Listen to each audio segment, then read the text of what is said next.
আটকাল নাই, আমার প্রথমে 2 বাড়ি দিয়ে গেছিলাম। বলছি মানে কমে চষে বেশি পোষে আর কি, এটা বেশি পোষে কমে চষে। কাঠটা শোনো, কাঠটা দেন।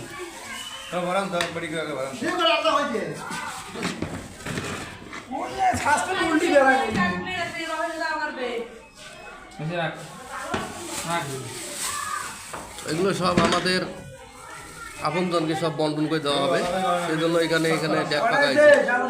16 ডিসেম্বর উপলক্ষে আমরা একটা ড্যাক পাকাইছি, বিরিয়ানি পাকাইছি আর কি।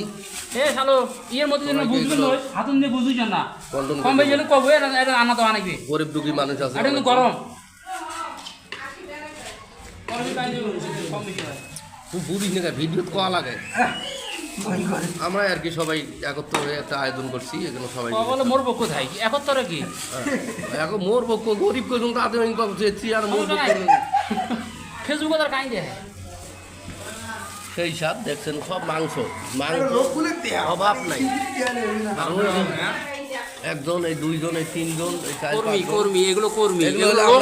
আপনাদের যদি লাগে কোনো সময় পাক করার জন্য, আমাদের আদম চাচা আছে, উনি বিশিষ্ট পাকওয়ানি, ওনাকে ডাকবেন। আমার এখানে নাম্বার দেওয়া